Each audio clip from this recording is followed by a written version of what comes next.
I'm Alina Mungiu-Pippidi from Hertie School of Governance in Berlin. DIGIWHIST is a follow-up of our earlier anti-corruption mega project, Anticorp, which came out of our great ambition and of our frustration really with the inefficiency of global anti-corruption presently. My team and I, we did a report for the Norwegian Agency for Cooperation and Development earlier on, 5 years ago, which for the first time reviewed all anti-corruption instruments and came back with bad news that, empirically speaking, nothing or really nothing of what is currently tried works.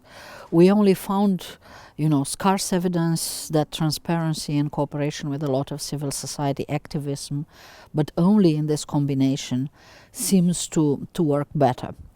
And to investigate this further, we designed Anticorp, and to move from research where we really now know where things stand to changing something, we designed this DIGIWHIST project, which is meant to take this further and to actually offer a model of action of what works and inspire other people how to do it.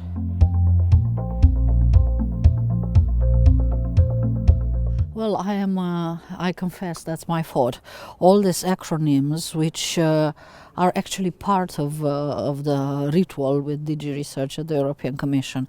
So my original Anticorp in French means antibody, and it was the quintessence of our whole philosophy, of my whole philosophy really about this, which is that anti-corruption has to come from within the organism, that it has to be the whole society which cures itself, and it just cannot be brought about by laws or by importing, a better police force from somewhere.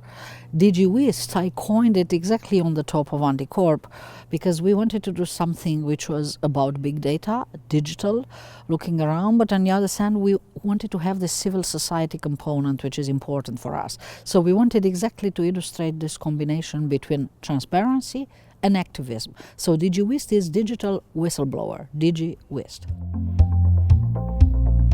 It is in particular for three categories of people. One category are businesses who are interested in applying for public funds in tenders, and then they discover that tenders were not impartial. And in many countries, they don't then do anything about it. While what we suggest is that we can offer a more systematic way of looking on how tenders are organized, and they should get inspired and seek comfort in what happened to other people and complain if things actually were not properly organized. The second category of people are IT people. We have a larger community of IT people than ever who are interested in open data and good government. And we want these people to become volunteers in this project and actually check by themselves in their spare time as fun, right, to what extent this kind of data on public spending by government and on allocation of public contracts is okay, is really open, it's not, misleading or hiding things. And finally, the third category are investigative journalists, which is like the oldest category interested in this, but which didn't traditionally work with big data and with this kind of electronic tools that we now have. And we want to bring them together, and we want to bind all these categories through this web page in a community which is a community of oversight of public spending in EU 28. I would rather say like a grandson. DIGIWHIST is like the grandson, and Anticorp was like the son, thinking of how we thought about this. We first had to have some sort of theory, you see, on good government and on bad government. So we first built the theory, then we built up the evidence, including the empirical evidence on how to go about this, how to go about to change it.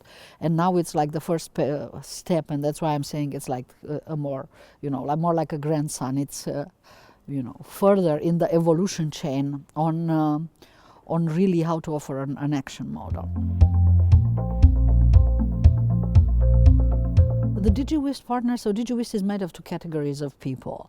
First is made of people who were with me from the onset, my former students who are now at different universities and who think similarly, because we thought together and we all defined together good government as roughly in a very unusual way compared to how other people define corruption and anti-corruption. We simply define it as ethical universalism, right? We presume that the government treats everybody fairly and similarly. And this is what we are checking through public procurement allocation. There are other ways of looking at it, but we think that this is really very, very symptomatic.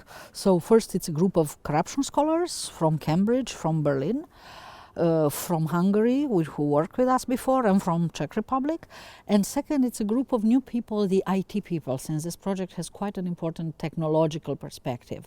And these are people from Italy, which had already experience looking at mafia, from Cambridge, and from Berlin, from this Open Data Foundation.